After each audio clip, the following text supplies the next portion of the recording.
So looking for a weekend, all the odds are never on the table. Yella and Rushan bring that heat. They stay ready, willing, and able. Flipping stories left and right. Bring a chair, grab a snack. In the ring of podcast, golden show, don't cut no slack. Laughs and gasps, hit the mat. Ideas breaking the mold. Grab the belt, tuning quick, our stories getting told. Let's go! Shooting from the script, hold your breath now. Wrestling tales, flip the script, it's time to take a bow. Hear the voices loud and clear like camera, perfect sound. Can't keep the action in the ring. The champ's here now. The champ's here now. Updates rolling in, big bros never stall. Memes and highlights hit like going through a wall. Suplex the dull, flip the script, own it all. Commentary so sharp, it'll be a one and all. From tight to titles, the rush is unreal. Catch us each week, we're the show you can feel. Shooting from the script, hold your breath now. Wrestling tales, flip the script, it's time to take a bow. Hear the voices loud and clear like camera, perfect sound. Can't keep the action in the ring, the champ's here now. Chants and cheers rumble through the crowd. Pump the beat, stories proud and loud. New ideas, unique stories to savor. Rock the podcast, crowd's favorite flavor. Shooting from the script, hold your breath now. Wrestling tales, flip the script, it's time to take a bow. Hear the voices loud and clear like camera, perfect sound. Can't keep the action in the ring, the champ's here now.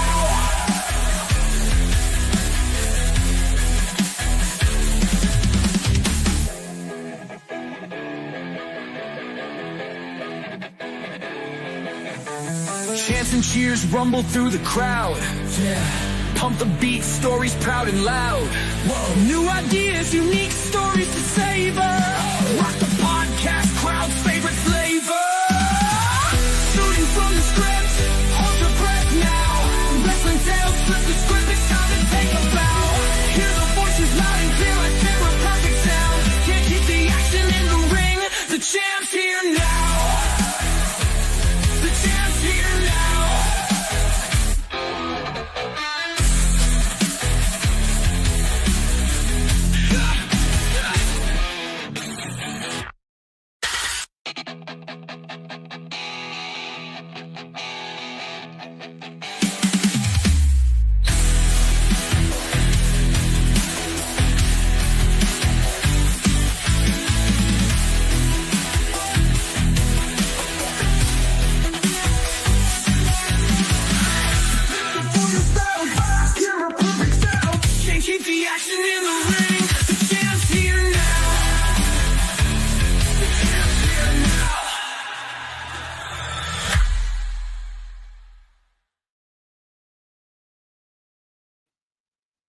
All right, y'all. Welcome into the hottest, newest, restartingest, over againist wrestling podcast there is in the land. Welcome to Shooting from the Script. First, we want to thank our in-house band, the Shooters. Appreciate you guys. You know, those guys, they put in work. You know, every time they come show up, they jam out on the intro, man. Awesome band. We are going to come back with another interview tonight, man. Awesome guests. First, I want to shout out Classic Alpha and Shay, Sensational Shay, for coming on through last night. Great chat, great talk. We definitely gonna have a change of pace. You know, last night was family friendly. This might get a little might get a little rough tonight. Cause when you hear that Stampede sound, shit's going down. Cause my guest tonight is Jackson Larkin. Good day, sir. What up? Appreciate you having me on, man. Appreciate you. All right, man. I appreciate you joining us. Welcome to the Shooting. Let me get the circle right. All right. Welcome to the Shooting Lounge. You know what I'm saying? You can make yourself comfortable. You know how you feeling tonight, sir? How you feeling tonight? I'm feeling all right. You know, look, high energy. You already know what I've been going through today. But we here to talk this wrestling. We here to give the people what they want, man. So I feel good that I get to be able to do that amongst your group of fans and friends and everything like that. So thank you for having me, man. I appreciate you coming. Appreciate you coming. Well, let's get into it, man, because I've always been kind of interested to learn the Jackson Larkin story. You know how he became the Stampede. You know, Okay. so starting with the basics, man. I like to ask of any kind of newer interview that I have. What is the first match that you saw? What is the match that got Little Stampede in the wrestling? All right, so that's a trick question because it actually wasn't a match that got me into wrestling. Okay. When you remember back in the day, we used to rent video games, rent movies, and everything. I actually accidentally, not knowing what it was, rented one of the old WrestleMania games when I was a kid. I didn't even know these people were real. So like I'm just playing a video game I'm just playing a little video game as a shorty, you know what I'm saying? Like Shawn Michaels was my best character. I was just like, oh cool, I'm just kicking people, you know, like it was a cool video game. And then actually funny enough, my father and my grandfather, along with my grandmother too, they were all into wrestling. One day my cousins just over, we just flipping through the channels, letting the adults be adults. We kids, we flipping through the channels. I see Mike Tyson on TV with Stone Cold and Shawn Michaels. And I'm like, oh, these are real people. That's what's up. I guess they ordered the pay-per-view. We didn't know nothing about it. So I sat up there and watched Mike Tyson versus Austin and Michaels. That was like the first wrestling match I can remember watching. But it actually came from a video game. Came from one of the WrestleManias from back in the day. Yeah. The what is it? The acclaim game with it was like the real ones. No, not them joints. Like I'm talking like mid-90s joints. Okay. Like I know the WrestleMania game is in the arcades and stuff. Like it was one of them. The one where they had like you beat up Yokozuna, a turkey fall out. The ones with the disrespect. Right. Yeah, the disrespectful one. Yeah. Slightly entertaining, but completely disrespectful. Yeah. Completely. Okay, so your starting era was the Attitude Era. Yeah.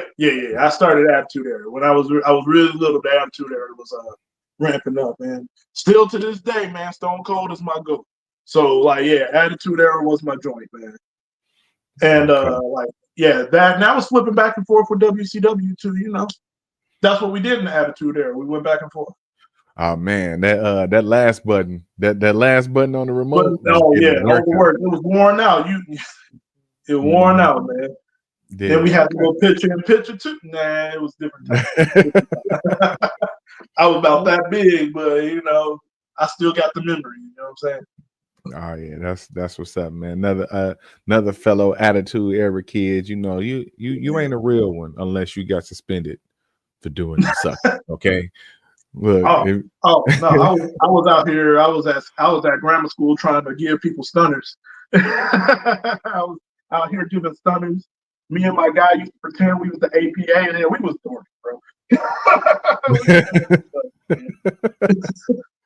We was doing way too much. But that builds it up, man. And I know that seems like y'all was doing too much, but look at where you're at now, and it seems like you were almost doing what you were meant to. You know, you were starting to do what you were meant to do.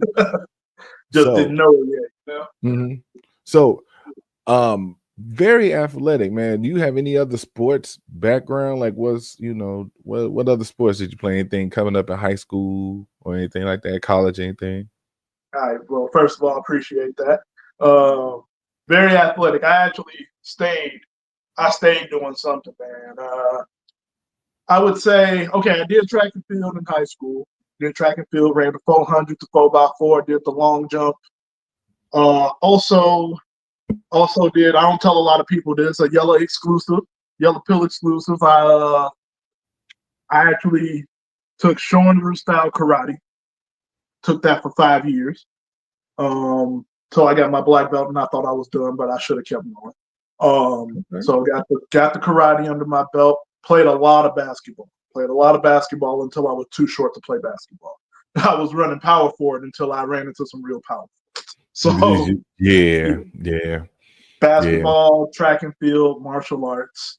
would be my main three. Dabbled in baseball a little bit. Didn't really stick with me. And yeah, those would be the sports, and of course a little bit of wrestling, of course. Okay. Now I empathize with the being the big guy at a certain age, and then you get to like 14, 15, and then you Yeah, like, okay, these dudes is really power forwards and centers. Like, yeah, I need to learn how to dribble. I might need to learn how to dribble. yeah. I know. And, back then, like Rondo wasn't out yet, so defensive point guard wasn't really a thing unless you was John Stockton and you knew how to pass. Right. And And I you ain't had still none of that. I was just a big body, so mm-hmm. I had to basketball and wrestling the same season anyway. So that's when I made my switch. Yeah, you had to make a change. Yeah, I was a hooper, and I swear is you look back and it's like they don't look at the game how they do now, like with a lot of the like Wimby and all of them, like the bigs who can handle the ball. They wasn't teaching us that. They was teaching us how to No, like actually play that big. post. right, right. They had us doing Shaq moves down Shaq there at moves like all day. at 5'10", like we was gonna be Exactly. Exactly. okay, cool. So say you wish you would have went further with karate. Yeah, or martial arts in general, man. It was Okay. a lack of knowledge. I didn't know that there was like degrees, second degree, third degree. I wasn't even thinking about that. Plus, it's like I was in grammar school I was going to high school. I was like in my high school years. I'm not really thinking about no karate. That's kind of corny in high school. Yeah, You yeah, know what I mean? So, I'm trying to do what's cool, but also do what's fun. Like that was cool. Like that was fun, but it wasn't cool. You always trying to fit in at a young age and stuff like that. The things I wish yeah. I knew, if I could take what I knew now and apply it back then. Who knows? I might Mhm. end up in the UFC. I ain't saying I was like that, but start somewhere. Hey, hey. And shout out to Rashawn with the question. If you want to put your questions in now, we'll definitely get to y'all questions in a bit. Shout out to Don Frank as well. Say fun fact: in my younger days, I was a wrestling fan. What you know about Dusty Rhodes, baby? Terry Funk, Sweet Brown Sugar.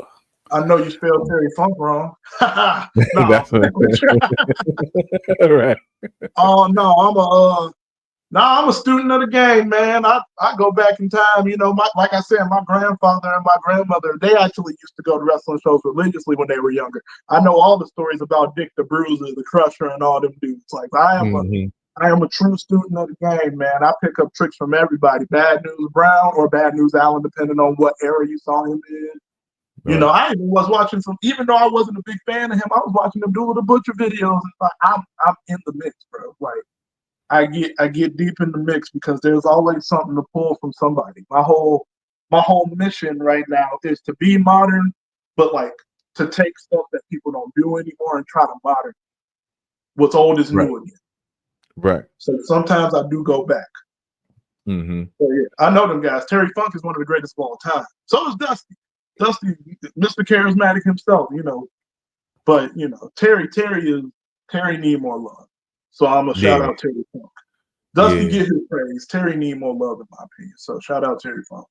Yeah, I'm with that. So, quick detour. I like that you say you're a student of the game. I would like to kind of think I'm a student as well, but I understand where you're coming from. Actually, being inside the ropes, getting to actually work and do it.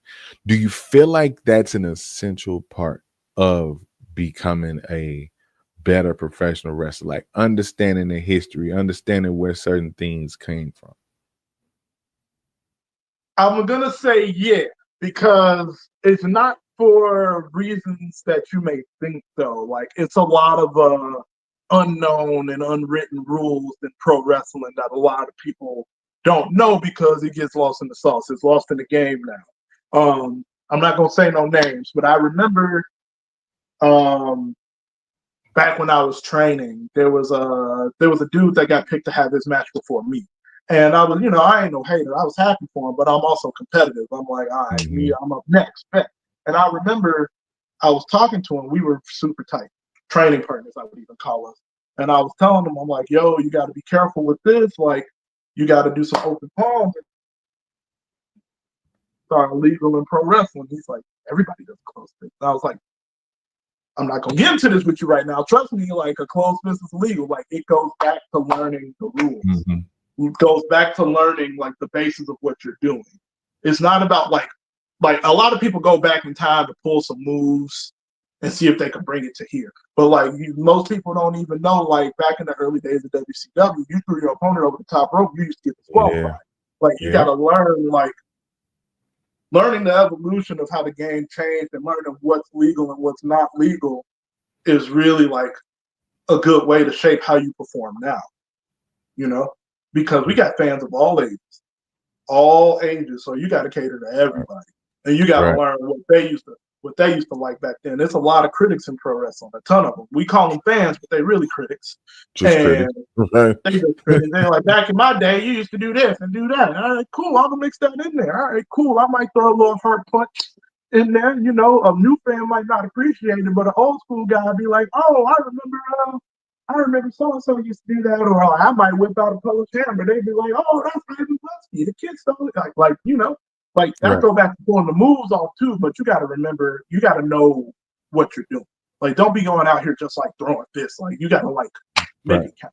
Make it worth something. If I'm going to throw a punch and have the ref yell at me about getting disqualified, like, I'm going to make it meaningful, for example. So, yes, to answer your question, you should do a little history lesson in order to better your game. Yeah, because as a fan, the best, I guess, the best scenarios and the best moments are ones that tend to call back to something, even if it's something minor. You know what I mean? Even if it's something where only two people out the crowd may get it. For them two people, it might be the best moment on the show. They mine. Those are my two people. They mine. Right. They're your two people. Right. Yeah, and that's how you build a different kind of connection. Yeah. Okay. So, anything with college? Any moving on with that? Anything at the high school? Anything at college? Nah, because keeping it, I went to a community college. You know, it was strictly education. I was done. They only had they didn't have a wrestling team in my community college, so I wasn't gonna wrestle. And I told myself after doing track in high school, I'm never running for sport ever again. So, you know, the track is everybody else's punishment if you think about it. And whenever you messed up in track, whenever you messed up in any other sport, you got to run. You know what you do in track when you mess up? More running. Like I'm not. More. You know, so yeah, my athletic days kind of ended in college in terms of doing organized sports. I was still hooping in the streets though. I was still like a street baller for sure. Gotcha. All right. So moving forward a little bit more. What was there always wrestling? Was it always there, or did you have that lull that kind of everybody? It was always there. It was kind of how I knew I needed to do it, man. Because let me sit still. I'm not gonna rock it. It means I'm comfortable, but it was the one thing that never left me. You know, like baseball. I used to play baseball when I was younger. It never stuck with me. Martial arts didn't stick with me. Basketball probably would have stuck with me if I was a little bit taller, but basketball, I lost basketball. If pro wrestling has been the only constant in terms of like any form of entertainment, period, or sport in that general. And you know, big shout out to my grandparents. Rest in peace to both of them. They were a big proponent of that. We were watching Raw and SmackDown every night, dang near every night up until the day of both of their deaths. Like that was our time to spend together. That was our bond. So it never left me because it was me chilling with my grandparents. So yeah, it had to be a thing. And then like by the time I got to a certain age, I was like, you might as well, you know, now I know people that know stuff and like people are telling me about wrestling schools and stuff like that. And I'm like, oh, now it's obtainable. It's not just something I see on TV. It's obtainable now. I learned about my first wrestling school from a bagger at Jewel. Like I used to work at Jewel's, like fixing shelves and stuff. And dude found out I like wrestling. He was like, dude, you're in shape. You should just do it. And I was like, oh, I didn't even know that's how the process was. So yeah. So, you know, it became obtainable. It's always, and this is just a sidebar. It's always this funny thought of thinking of wrestlers just being in the normal world, like before they become so just like see this big jack dude working and working at Jules and be like, I'm out here making the freezer section look amazing. right. Right, you know what I'm saying? But that's almost like that hidden potential. Like you never know what somebody could be. And you could have a Jackson Larkin working at your local Jewels. You know what I mean? You can Exactly. have a Yella working at your local AutoZone or something like Exactly. that. Like you never know where those type of people should be. So always respect the people around you, man, because you know, And disrespect always, the wrong person. They might end up being this dude. And and I don't forget nothing. I'm petty too, man. don't.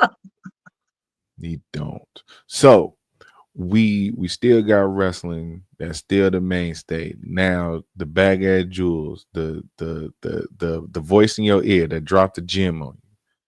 Where did you go? Who trained you? How did that go? Okay, so I went to two different schools. The very, very first school I went to was Chicago Style Wrestling, trained under Steve Boz.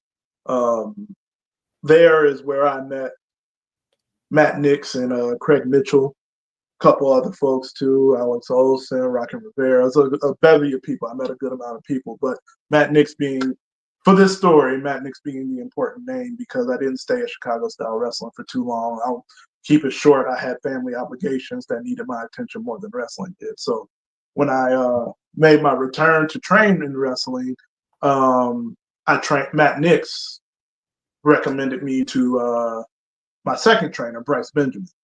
Oh, And trained under Bryce Benjamin for a very long time. I always say Bryce Benjamin built the vehicle that you see. And then when that eventually became freelance wrestling, I got Isaiah Velasquez as another main trainer. And I say Isaiah Velasquez made the car smooth, pretty. You know, he made that engine run smooth. He made it pretty. I say Bryce Benjamin built the car. Isaiah Velasquez gave it the horns and whistles in that V12 engine.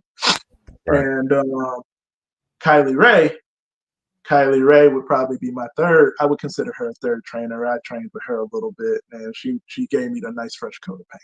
You know, so yeah, those would be like my top three. And shout out to Robert Ego Anthony too. I did a couple of his classes. Very, very good stuff. I loved training with Robert with Ego Anthony. Wish I did more classes with him, but he was around too for sure. Okay. So that's because I know a few of those names, and I've heard them around names. I've heard nothing but good things, well respected names. Yeah. So I typically ask as well, Yeah. what's like one of your embarrassing moments? I know I know you typically don't mess up, but you know, looking at Um, early Jackson Larkin, what's one of them? Some you look back and you kind of chuckle on. You know what I'm saying? Like, man, I can't believe that's where I was at, and I'm here now. and I'm being very sincere when I say this. Like, I don't think I've ever like truly embarrassed myself, so to say. But I do remember. I consider it. It was like my fourth match, but I consider it like my first real match. I remember I had a match. My opponent was Braden Fett. This is actually where Classic found me. Classic was actually helping out this company. It was literally my match number 4 in my career. And you know what? It's a tie. That moment, where I had that match with Braden Fett, and we went to the back, and we were and I was reflecting, and I was like, it was pretty good. It was pretty good. And then I watched the match back, and I was like, oh, this is hell. This is hell. No. We better than that. But you know, a lot of people say I'm hard on myself. That was only match number 4 in my career. But I was like, fuck that. I won't get down like that. No, it's gonna get better from here. But I Right. think my first, like the other embarrassing moment was actually my very first match. I was in a fatal 4-way for my first match on a pre-show. And I did the exact same entrance as my opponent that came out before me. Literally, like same walk, same like stance, same jump on the apron, like literally like bar for bar. Copied Buddy's whole thing. I didn't know because I wasn't watching entrances. I was too scared to mess up. So I just stayed put in my place. I was like, I'm supposed to stay back here until, now wrestlers be peeking through the curtain and stuff now. But back then I was like, nope, not messing up, not doing nothing. Right. Stole my man's whole flow. and yeah, those would probably be the two. Those would probably be the two. Because I remember after that match, I was like, yeah, I did that. I ain't do shit. Yeah, the intro was fire, dude. Like, I know. Yeah. Hey, man, I did enough for classic. I guess, but I was like, nah. I did enough for classic, that little punk dude, see red. I ain't gonna talk about him right now, but I did enough for them. Right. Nah, absolutely, and I'm glad they was there because they picked the better entrance, right? They made the better choice of the two entrances, right? It was like if they seen it, was like, all right, we're gonna go with this guy. So, got through wrestling, you working through your matches. So now, kind of give us outside of C3. Let us know a couple of the companies that you represent, maybe hold titles for, stuff like that. Give us kind of like your current up-to-date resume right now. Ah, man, fun fact, C3 Ultimate is my first and only championship that I have ever won. That's I know, cool. crazy. I know, hard to believe. Yeah. It is what it is, man. I work. A couple of these companies closed, unfortunately. Third Coast Wrestling was one I was working for pretty frequently. Unfortunately, they just closed their doors. Wishing them all the best. They were a great company to work for, so wishing the owners the best in their future. Iron Spirit is one that I frequent, especially over the summer. I was doing a lot of work for Second Wrestling. Who else? Oh, a big company. I don't know how this New Sound Wrestling in South Dakota. They treat me very well there. I love everybody out there in South Dakota and New Sound Wrestling. They're very good to me. And then they're one of the newer ones. But then AWF in Minnesota were very good to me in the growth of my career. They always put me in situations, always had me ready to, not knowing what to expect, but they always wanted to book me. They always wanted to get me up here from Chicago to Minnesota or like northern Wisconsin. So shout out to them in a major way, man. Those, I would say, AWF was a big part of my career, big part. And then we got some new companies coming up, Chicago Elite Pro Wrestling. And you'll be seeing me soon in a couple of other places. I can't speak on it yet, but, talks are happening and you might see me in your favorite spot. You never know. I don't want to tell y'all to do it if I ain't there, though. So I'm going to keep them under wraps. I respect it. All right. Well, look, we do got some questions from the chat. If you're ready to take some, we got Rashawn always coming with the heat on the questions. Let's see. He started with the first one up here. He said, as a powerhouse, are there any high flying moves you could pull off but you wouldn't risk? It's funny. I wasn't no powerhouse until I started wrestling. I was actually funny story. My best friend since I was 5. We were watching an NXT pay-per-view, and it was Ricochet. Was it Ricochet versus Velveteen? It was one Ricochet versus somebody. And sometimes I'd be hating on Ricochet in a good way, in a good, funny way, fun way. And he was like, if you had just kept training, you were supposed to be Ricochet. So I'm athletic. I'm athletic. But to answer your question, any backflip variant, I'm not trying that. No, I'm good on any backflip variant of a move. I need to see where I'm going at the end of the day. I can be athletic as long as I can see where I'm going. But no moonsaults for me, not yet anyway. Not yet. No backflips. Front flip, we'll talk. You might see me do some cool stuff soon. We'll see. All right. Say one more question from Rashawn saying, what has wrestling brought into your life and what has it made you sacrifice? Whew, that's actually a solid question, man. What has it brought into my life? I'm going to keep it G and say it's kind of my way of still staying connected to my grandparents, even though they're not here, because this was our thing. So I guess it brought them back into my life in a different physical form. And every time I do this, like at some point, one of them crossed my mind. So that's what it brought me. In terms of sacrifice, man, literally everything. Like I'm sitting here before you with a partially torn pectoral muscle that I've been wrestling with for the last 2 years. Um, you know, you miss your friends a lot. You miss your friends and family a lot. And like it sounds so cliche, but I do miss birthdays. I do miss parties, events, anniversaries, things of that nature. I miss a lot of that stuff. I miss time with my daughters, man. Like you do sacrifice a lot, and there are people that understand, and there are people that don't understand. You do lose relationships, but those that understands they're the ones that's trying to understand. So, what has made me sacrifice outside of time with my children? Nobody that matters, because those that matter are still here with me, rocking with Let's go. me. Exactly. Yeah. Yeah. When you're trying to do something great, the crowd get real thin. Yeah, dude. And Yeah. I'm okay with that. Yeah. I'm okay with that. Yeah. Yeah. Then it's hard to take everybody with you when you being great. Like it's really hard to sometimes greatness had to be achieved kind of on your own by yourself type deal. Then maybe you can go reach back. But while you getting there, while you getting there, Benny the Butcher, what Benny the Butcher say? Everybody can't go. It is man, what it is. Man, everybody can't go. You finna turn this into a whole different stream. So let's let's keep this. Let's keep on rolling. Let's keep on rolling. Shout out to Midnight Snacks. We gonna jump to her question since she walked right on in. Appreciate your snacks. How did you end up with Mercer? And what's the funniest thing he has said to you? Oh, this has got to be good.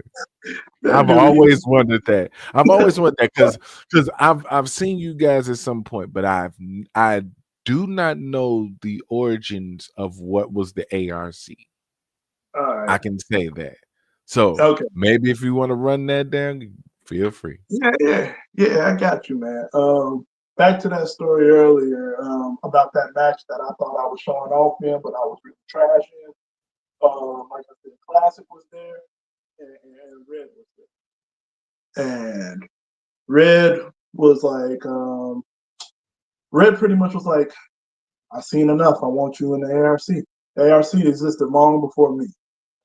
So I was like, and I'm be real with you, I was very apprehensive at first because I was like, who are you? Like, you don't just tell me what I'm doing. Like, I'm a rookie, but I'm still a grown man, dog. You're not gonna disrespect me. Like, we gonna talk. Like, talk to me. Somebody tell me something. But fast forward, they like Red recruited me at the end of the day, and Miles Mercer was already there. So was Renee Van Peebles. Shout out to both of them. And truth be told, like the reason I'm apprehensive because wrestling is dog to dog. It's all like we cool, but it's still competition. Everybody's still trying to be number one, right? But one thing I gotta give them credit for is that they welcomed me with open arms. It was real cool how they welcomed me in. I was just another nigga. Like I'm pretty sure. Like I looked at them, I was like, "What are you?" And they probably looked at me like, "Who is this?" Like we've been, but they really like accepted me like I've been here the whole time. So grateful for that. But as far as the funny, Miles Mercer is an asshole. Yo. Miles Mercer, like he breathes and he. And I don't think he say anything funny to me. The real relationship is him and Renee Van Peebles. That's the real. Like you want to hear some funny. That's where it happens, and that's where I'm like, you can't talk enough. Like he just tell Miles Mercer to be himself. Like I can't even quote like one thing that he has said that's been funny. He's more of a. If you ever catch yourself hearing somebody talking, you go, this. That's Miles Mercer. Miles Mercer is, in fact, that nigga. That is who he is. And I'm not going to say, like, the funniest thing I heard him say, I cannot say.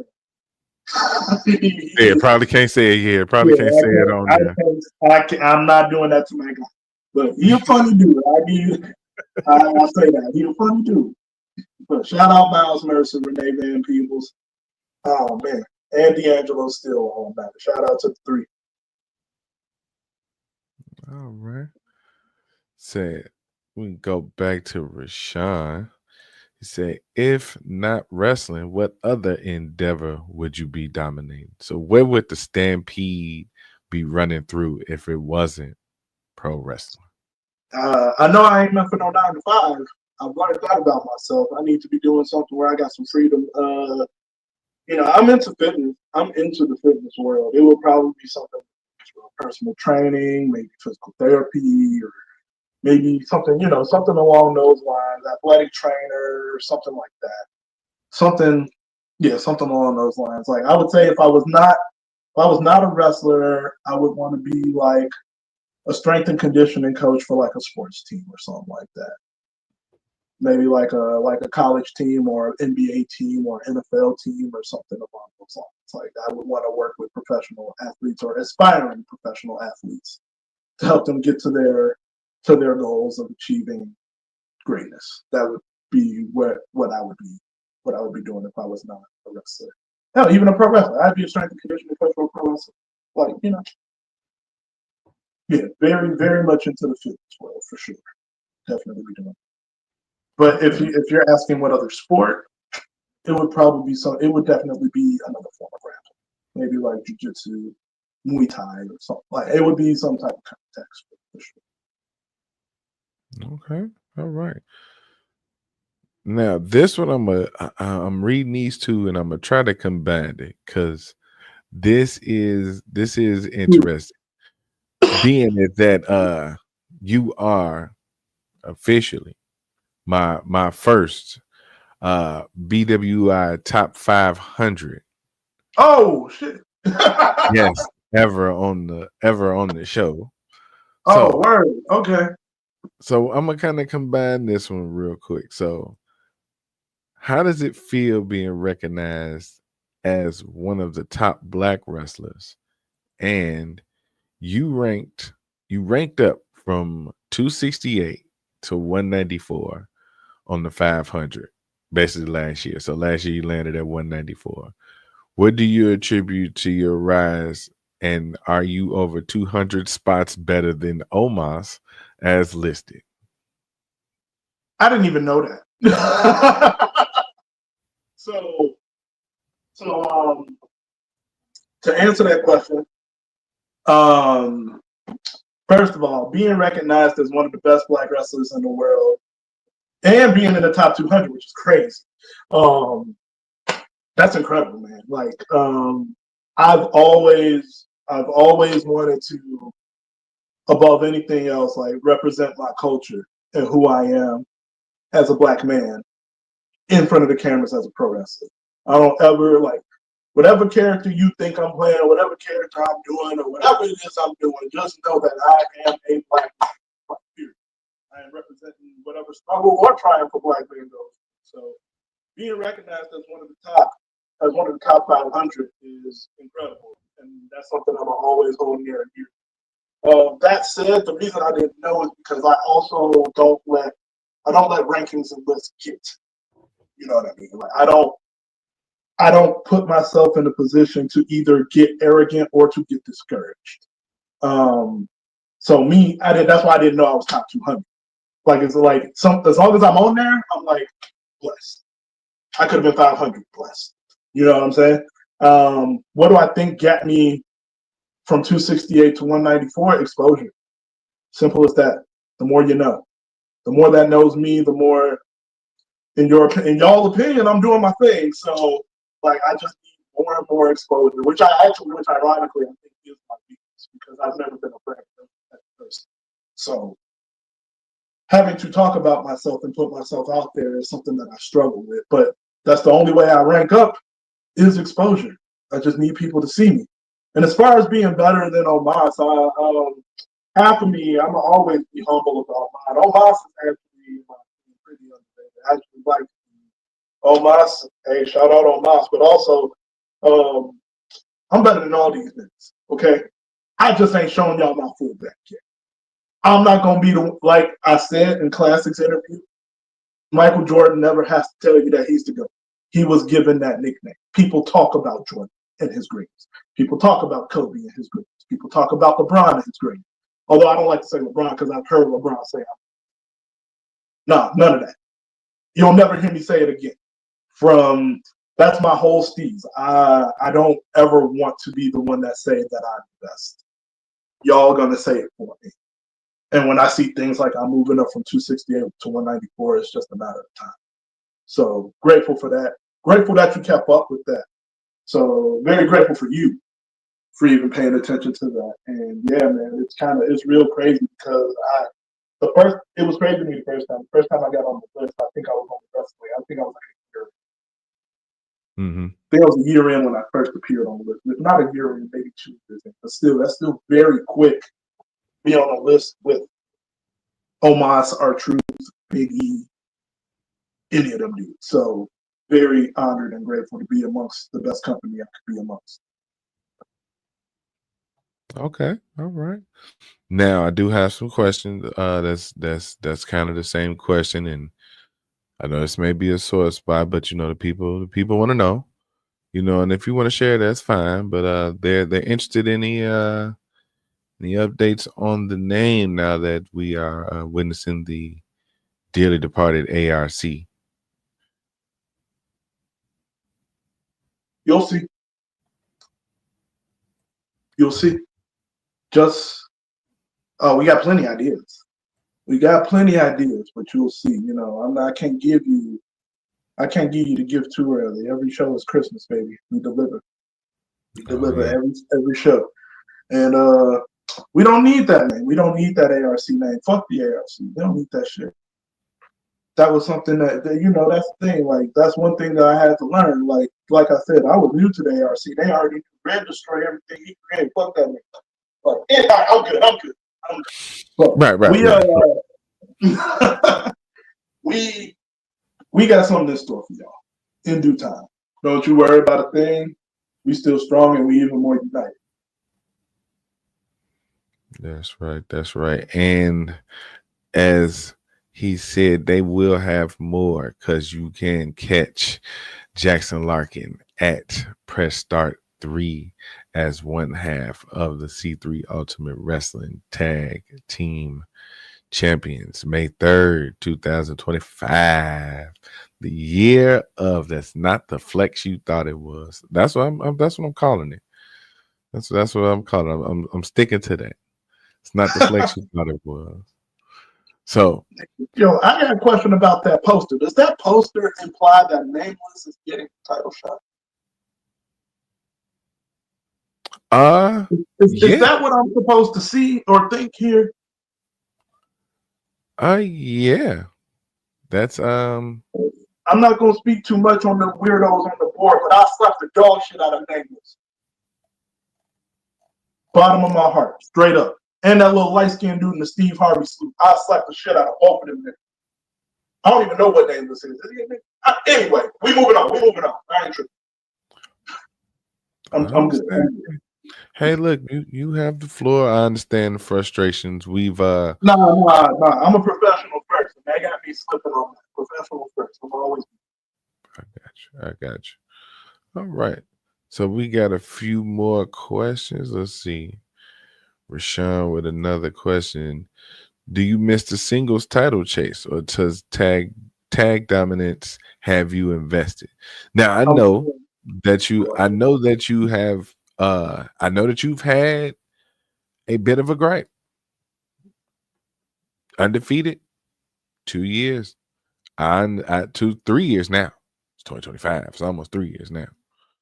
So I was gonna ask the same thing. That's why I'm kind of mentioning it. Like, I understand the tag dominance has been there, but some with this singles, some with some singles Larkin, man.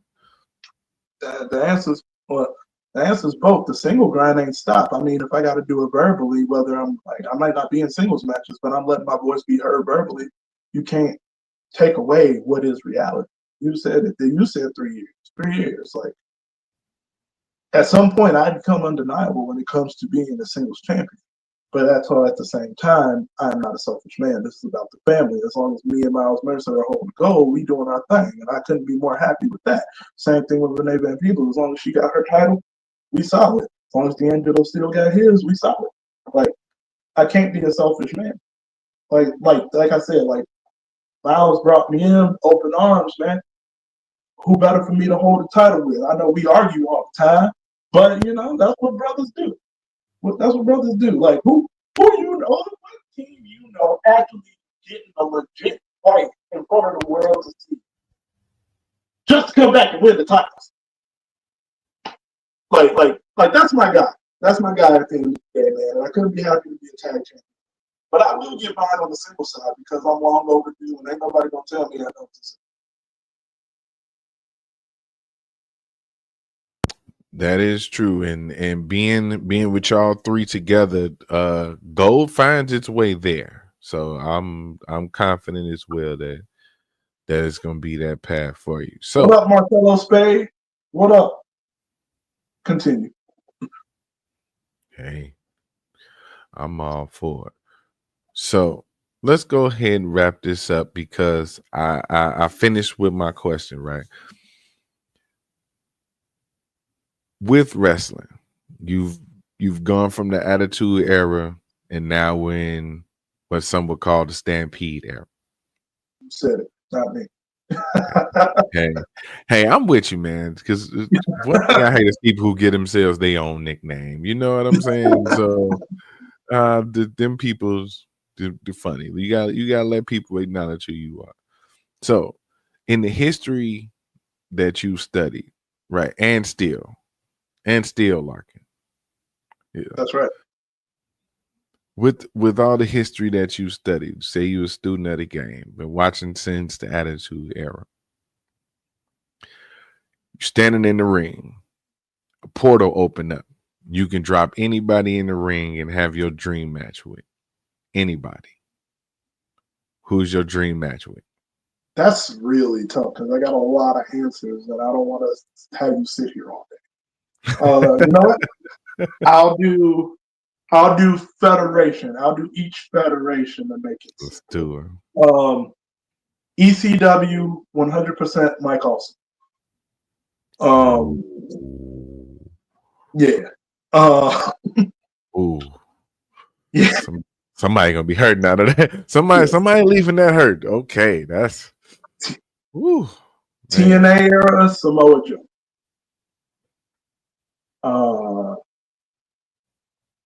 WWE. It's too many people in WWE. Why? Oh, there's hold on, because there's too many answers. I'll in WWE, if I had to choose somebody, you know what? Screw it, D'Lo Brown, because he's wildly underrated. No, that's right. Yes. Yes. I would want to bring D'Lo Brown. I don't want to go back to the Attitude Era. I want to bring D'Lo Brown to today, because in today's era, D'Lo Brown is the biggest indie darling you ever seen. Yes. So I would want. Give me D'Lo. Screw it. Give me D'Lo. Dude, he would have the way Yeet is over now. Dude, the whole crowd would be. The crowd would be nominated. And then when they see a near 300-pound dude doing a double springboard moonsault just for the heck of it, people don't lose their minds. D'Lo Brown was the blueprint for a lot of these dudes that people look at now. Actually, D'Lo Brown, Shelton Benjamin's another. Shelton Benjamin's another one for me. And any federations I'm missing? Any feds I'm missing? Can I do AEW? Either Wardlow or Miro? Wardlow or Miro? I feel like I cook with either one of them. Yeah, I got plenty. NXT, me and Obafemi would cook. I don't care what nobody say. That's match of the year. Hey, Y'all hearing it, man. I think Triple H be listening to our shows anyway, because me and Rashawn, that's my co-host of Shooting from the Script when we do the regular pod, and we've said some stuff, and it didn't ended up on WWE. So say it, man, because they be listening. They be listening for real. Hey, And I think they do. HBK, you are my favorite video game character of all time. So you got to Just put it up. remember that. Remember that. You are my favorite video game character of all time. And you're actually the very first wrestling match I saw. So, shout out HBK. Right. We out here, man. We out here. If y'all listening, I'm here. For real. So last question. We definitely get a question here. Okay. Look, Rashawn, man. That's why he the co-host, man. Last question. What is something that Larkin wrestles with? Guilty pleasure, Oh, the vice, hose. No, I'm playing. Let's go. No, but for real, something that I struggle with. You know what? As crazy as it sounds, it goes back to that braggadocious side. I think I struggle with actually enjoying my work. It makes it hard for me to actually promote myself and actually put myself out there the way I need to. I think every match I have under and that's why I don't speak. That's why I want to put myself in a position where I'm not going to say I'm the best. I'll know it's true when everybody else tells me I'm doing better. Everybody else tells me I did great, stuff like that. Like there are times where I'm asking other wrestlers, I'm like, dude, should I send this match to the promoter to see if I can get out? They're like, yeah, send that one. That one's good. I'm like, really, I hate it. And I my own struggle is like, I don't want to say I believe in it. I just hold myself to such a high standard that I'm never satisfied. So that would probably be the main thing I would say. Oh yeah, and you hear that you hear that from a lot of people actually who perform at a certain high level. Like some people don't listen to their music back, or some people make stuff and they never even see those projects again. So when you're doing something that is like that important to you, you know what I'm saying? It's important to you because you know that it's important to everybody else. You know what I'm saying? What you're putting out, matters. What you do matters. And yeah, man, it's something to wrestle with, but man, you got it, man. So Appreciate that. Let's get on out of here, man. Any plugs, any upcoming shows, anywhere we can find you before press start 3? Unfortunately, well, I did have some shows booked, but like I said, that company closed. So as of right now, I'm open for bookings before press start 3, man. So I want to fill those dates up that got shut down. Oh wait, Chicago Elite Pro Wrestling is March 22nd. It'll be me as close to Chicago as you can get. On the South Side until the day I die. So come support your boy Chicago. Over at I think the name of the bar is McCoos. McCoos is over by Ford City Mall. Come through, y'all. Come through. Southside. Okay. So other than that, we got Press Start 3, but any promoters listening, unfortunately, some of these companies I worked for have unfortunately gone under. I'm a very professional person. I belong in your locker room, and I guarantee you I'll make your product better. Book the same fee, unless you're scared of me hurting your face. Let's go. Well, man, look, I appreciate the time. I know you got to get back to handling your business. So, shout out to everybody that came through. Appreciate you, Rashawn, Snacks. Shout out to everybody else that came through. Don, Frank. Everybody watching, everybody that will watch, make sure you like, share, and subscribe, man. Support everything we doing over here. Shooting from the Script. Appreciate shooting with you, bro. Much love, man. Thanks for having me. Grateful. Peace, y'all. Shooting from the Script.